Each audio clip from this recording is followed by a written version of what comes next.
Victoria Premier Dan Andrews carrying on with Albert Pike's legacy with the blessing of the LNP ALP duopoly federal government. So what authority does Albert Pike have?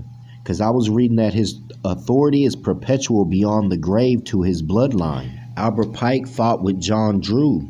So he was sat down and told about nationality and everything. That's why he went to Scottish. Whatever gnosis he used or authority, it must have came from John Drew and the Moors. Allah's the best of planners. So we went over where John Drew and Albert Pike was running out people that was supporting their institutions with slavery. Also, Noble Drew Ali said he went to the South and he seen the conditions there, and it was the fault of his own people, dishonoring and just doing craziness, man. So John Drew and them was running them out. But look, when the Emancipation Proclamation happened, everyone was supposed to stop clinging to the names that delude to slavery, whether it was white or black.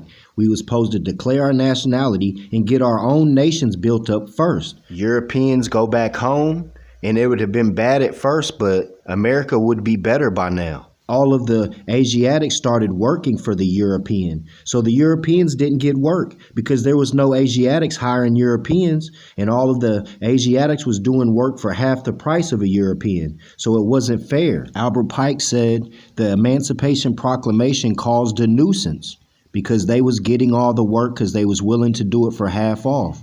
You had a society in Britain called the Fabian Society, and they was running a labor party. And they was running all of this, man. And the Moors was letting these people up in there because they was getting some of the money, all that, or some of the bazoonas. From what I read, Albert Pike was against the Rothschilds. That's who this labor society was, because they was using all the labor of the freed Asiatic, perfected slavery, like Taj said. And we went through the Battle of Pea Ridge with John Drew and Albert Pike. It's clear Albert Pike was around people that was speaking of nationality because he immediately went to Scottish. But Abraham Lincoln put a price on both of their heads because they got charged with murder and inciting atrocities. Albert Pike started saying human race. But Moors started letting in Europeans, whoever it was, just so they could sell or whatever. Then they started trying to take over the route and all that. So they got scalped. So after this Battle of Pea Ridge, man, they scalped them and everything, man. They was traitors anyway. They was supporting their institution on slavery by using cheap work of the Asiatic. Complicit with Britain's societies that was meant to have labor parties, man. It's crazy. So Abraham Lincoln put a hit out on John Drew and Albert Pike's head. So Albert Pike immediately went to Canaan land and started proclaiming his nationality as Scottish. So he automatically knew about nationality when he was around John Drew. That's proof, because he immediately went and dropped the white, and he was Scottish then. And then automatically I get my etched memory of me. I already said this story about me going on a field trip to District of Columbia.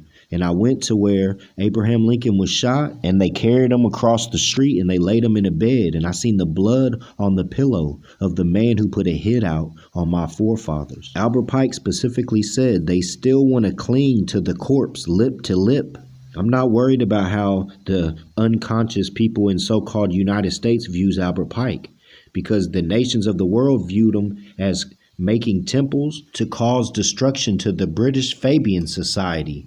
They was known as the Nationalist Labour Party, the Fabian Society, British socialist organization whose purpose it is to advance the principles of social democracy. And it was closing down the churches because morals and dogma was seen as an anti-Christian propaganda and slander. He was closing down the churches, man. Why would Moore Science Temple 13 naturalization Moors uphold Abraham Lincoln? He put a hit out on John Drew. Noble Drew Ali always has the answers, even in 2023, brothers. As far as Shiloh, like Noble Drew Ali's convention image, it has the mother in the front standing with like the lambskin cover on her waist.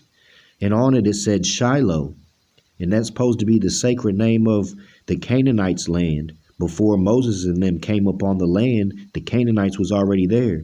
And it's known as He's Whose It Is. And He's Whose It is the Canaanites. Then spiritually, I get smacked by Grand Sheik. So I go and look at Shiloh, and it comes up as being in Tennessee. Shiloh Mounds.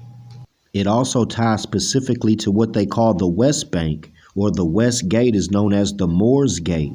Over there, they're symbolically talking about here. He straight up told you Shiloh. But in regards to like Moses being promised that land or whatever, then they come up to the land and the Canaanites are already there. Also, when I was studying, I seen that they moved their temple from somewhere else to Shiloh. You know what I'm saying? So they already thought one place was a sacred land. So that's exactly where I got in my studies. I'm trying to respond to all the slander. And then there's a clip where Albert Pike was looking for his so-called slave, and her name was Rebecca. But our family has Rapika, in parentheses, Rebecca, who was Tanjawiya, who was daughter of Te Ruarua Kamara, who was wife to Muslim prophet in New Zealand, Ruarua. There's always been a connection between them, though. Like my father, Robert Crystal Love. Robert Crystal, his forefather was known for surveying New Zealand, and he married the wife of the prophet, Ruarua, maybe by force. So Rapika Love, I have an image of her with her hand on her heart and the Moorish Moko tattoo on her chin. And on the image, it's written Mori. But she has what is called a top hat, but it's a fez with a bill on each side. And Pike even had a fez with a bill on each side. One of them was turned up, you know what I'm saying? Like Napoleon. He wore a black fez, but if you look at the bills, they curled all the way around the fez because he was covering up the fez, you know what I'm saying? Which reminds me about Napoleon. We have an article in the Maxim Almanac, a record of Napoleon going to Egypt and taking off on a horse with his own prepared Quran. And it's within the almanac somewhere. I'm going to go find it just because I want to look back over it. But yeah, he goes to Egypt and he leaves with his own Quran that he made while he was at the temple.